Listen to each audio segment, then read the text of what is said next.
Muito bem, amigos. Hoje nós estamos aqui no leito do Rio Poti, Crateús, Ceará.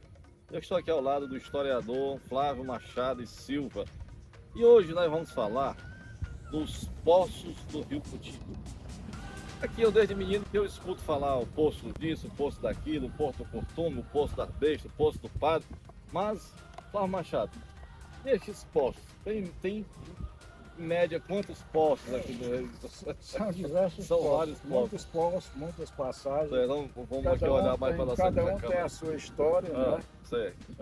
O Rio Poti nasce lá na Serra da Joaninha, né? Na região do Itauá. E segue de lá para cá, recebe muitos afluentes.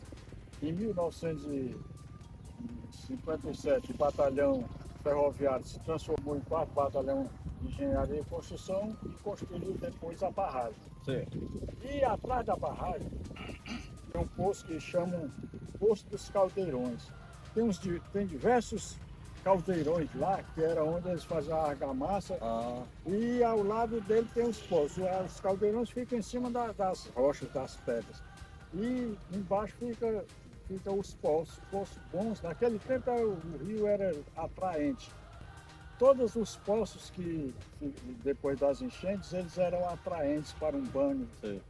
Da meninada, água limpa. Água muito limpa, diferente da situação atual. É verdade. Aí depois dos poços do Caldeirão, tem o Poço dos Padres. O Poço do Padre, ele é uma referência ao padre Brás Pereira Soares. Brás Pereira Soares tem uma história. Ele estava no seminário. Sim. Saiu do seminário, veio para essa região e depois dele aqui, ele se casou, teve família e depois voltou para o seminário e se formou, se ordenou. Sim. E depois de ordenado, num certo dia de 1812, ele estava tomando banho lá no Poço do Pátio, que é ali depois da ponte do batalhão, e ele se sentiu mal dentro da água. E ao sair, morreu logo imediatamente. Por conta de sair, ficou sendo chamado batizado Poço do Padre, a partir daí. Então ele é conhecido, eu conheci já menino, andando por aqui, já sabia do Poço do Padre. E então ele vem de lá para cá, aí a gente chega na passagem Senhor do Bonfim. Em 1792, quando a dona Luísa Coelho da Rocha Passo mandou trazer a imagem do Senhor do Bonfim aqui para Crateús, naquele tempo ainda era uma fazenda. Sim. Ela tinha edificado a capela em 1770 e mandou trazer em 1792 a imagem do Senhor do Bonfim, veio de Salvador, na Bahia, para cá. Sim. É esta imagem que está ainda hoje no altar-mor da catedral. Da nossa igreja. Certo. E a Senhora do Bonfim passou ali por aquela passagem que segue pela atual Rua dos Tabajaras. Certo. Por conta disso aí, ficou sendo chamada a passagem Senhor do Bonfim. De lá para cá tem essa outra passagem. Só para as pessoas situarem, lá é do Chico Melo, que chamam também a passagem Chico Melo é essa aqui. Essa aqui. Antigamente, essa passagem aqui, o seguinte, aqui era a passagem dos Venâncios. Sim. Porque este bairro aí, todinho, antes de ser habitado, pertencia a uma família Venâncio. Venâncio.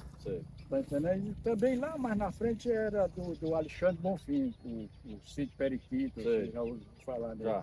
Mas aqui era conhecido pelo bairro dos Venâncios. Muito bem. E ainda hoje é o bairro dos Venâncios, né?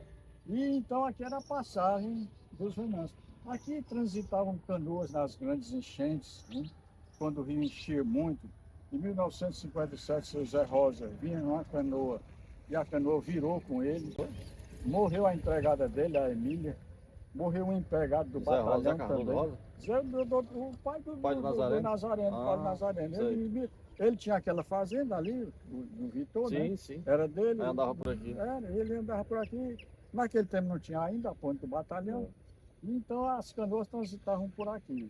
Dona Aleixo, por aqui, o Antônio Carnaúba, eram os canoeiros daqui. Eles melhoravam a renda deles. Sinal, você tem até uma crônica dos canoeiros, não tem lá no seu livro? Tem. Inclusive eles melhoravam a renda deles nessa época. Da travessia do... Exato. O pessoal nos dias de sábado que vinham para a feira, eles utilizavam a canoa para atravessar o rio, ou então iam pela ponte. Até onde tem aquela brincadeira lá eles atribuem lá o Galo do Torão, né? Torão.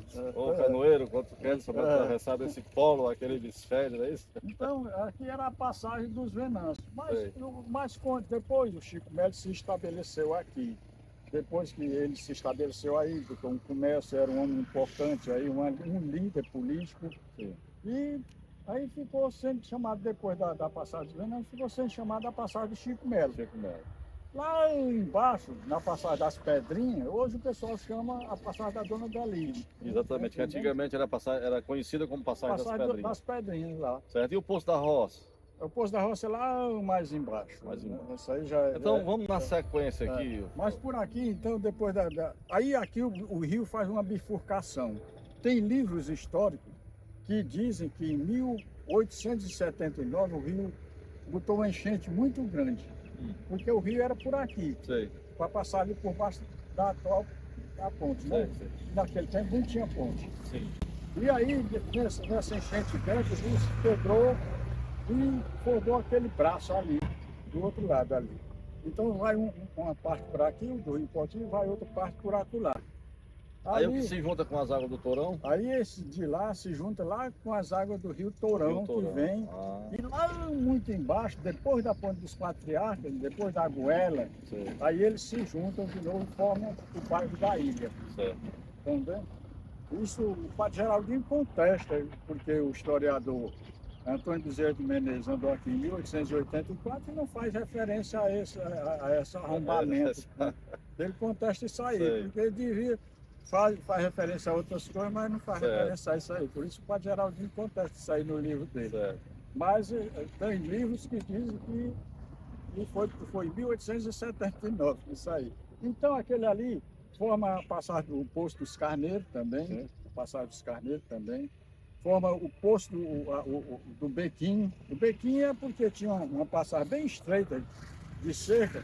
Para o lado de cá era do professor Luiz Bezerra, e para o lado de lá era do Padre Bonfim. E o beco era bem estreitinho. Aí ficou o Poço do Poço do Bequim. Bequim. O pessoal do baixo da ilha vinha tomar banho ali, pegar água das cacimbas do Bequim. Tá entendendo? Até que ele chega lá no Poço do Escondido. Era um poço cheio que tinha muitas pedras, umas pedras grandes. No Poço do Escondido, lá o pessoal também tomava banho. Nessa época o rio era limpo, era atraente. Agora a Goela era uma das mais tradicionais. Né? A Goela é lá muito mais embaixo, já lá no final, porque a Goela tem umas passagens de pedra muito estreitas, muito perigosas, e os meninos se arriscavam muito ali, porque lá, pela força das águas, era um perigo muito grande. Aí chamavam Goela pela largura, que era pequena, e os meninos, se muito afoito, se arriscavam de sair. Então é desse jeito aí, por aqui, esse rio aqui já pelo outro lado, vai para o Poço da Ponte, aquele poço nunca secou. Em 1958 era cheio de piranha lá. Eu vi em 1958 que foi uma seca grande, mas mesmo assim não secou aquele poço. E o pessoal pescando piranha com um cesto, com as garrafas. Aí tem o Poço da Ponte, até o Poço da Sensa. Antigamente, lá no Poço da Sensa tinha um banheiro do seu prédio. Ele tinha um barracão grande e muitas taxas lá. Naquele tempo a dificuldade de água, para você levar água da cacimba para botar para casa, aí o pessoal vinha tomar banho naquele barracão. É como se fosse um banheiro público, coletivo. Né? Coletivo. Um banheiro público. Sei. E ele melhorava a renda dele com esse dinheiro, né? Seu Petro era o mesmo que tinha um negócio ali na estação? Na entrada do mercado público. Ele vendia raízes. E ele também cortava cabelo também, seu Petro. Era multivalente. E ele melhorava a renda dele com esses banhos. Muita gente que ia para lá, jogador de futebol, ia tomar banho lá, depois dos treinos. Sei. E o resultado é que ele ganhava dinheiro. Ô Flávio, você que adolescente tomou muito banho aqui no Rio Puti. Hoje o que a gente percebe é que o rio está aqui. Nós estamos aqui em junho, mês de junho, e está tudo seco. Mas antigamente, quando não tinha os reservatórios que hoje existem, que foram construídos no leito do Rio Puti, o rio era perene por mais tempo. Exatamente. Aqui as águas ficavam durante até setembro, outubro, muitos poços. Todos eles eram entrecortados, mas tinha muita água. Lamentavelmente, hoje ninguém pode mais nem entrar, nem botar o pé nessa água, que é muito poluída. Muito poluída. atualmente. Infelizmente, a poluição do nosso rio é gritante, né? Lamentável. Mas enfim, hoje nós estamos falando aqui dos poços. Se a gente tiver esquecido de algum poço, eu ouvi falar também no Poço das Bestas, né? Tem ali antigamente, próximo, antigamente. O pessoal dava água às bestas. Aí ficou conhecido como Poço das Bestas, né? Poço das Bestas. O Poço da Roça era porque... O Poço da Roça é um poço onde o pessoal que plantava lá naquelas terras que depois pertenceram ao seu José Freire Filho, era bem vizinho. E o pessoal depois da labuta do dia ia lá e tomava banho, né? É aquele mesmo que hoje é da família da Leitão? Exatamente, Ali, exatamente. da Silva, é do Haroldo. Ah, tá certo. Ali é o Poço da Roça, fica ao lado ali. Pois então, a história de Crateús, nós estamos relembrando um pouquinho dessa história do Rio Puti, do nosso grande rio, do nosso rio que, se a gente observar, o rio delimitou a cidade, né Flávio? Foi. A cidade é construída às margens do rio. Né? Então, neste braço aqui, ele segue em direção ao norte, né? Sul-norte, e se encontra com o Rio Torão. E aí passa para baixo da ponte das Cajás, segue e lá embaixo se encontra com esse braço daqui. Aí forma o bairro daí. Aí o nosso Rio Puti vai desaguar em Parnaíba. Vai lá em Parnaíba. Muito bem. Tem mais algo a acrescentar com relação aos postos? Você esqueceu de alguma coisa? Tinha o posto dos Canetos, tinha os postos das Bestas, nós falamos todos, escondidos também, o posto da Sensa, é isso aí. Mas é isso aí, amigo. Hoje estamos relembrando os postos do Rio Puti. O Rio Puti tem até uma coisinha, Flávio. Rio Puti, saudade do me traz, dos banhos, das pescarias, tua água até se pediu. O amor Vicente Puti é muito mais que paixão, que comove a cada dia a tua poluição. Vamos ver se um dia resolve esse problema. Exatamente. E um abraço e até a próxima.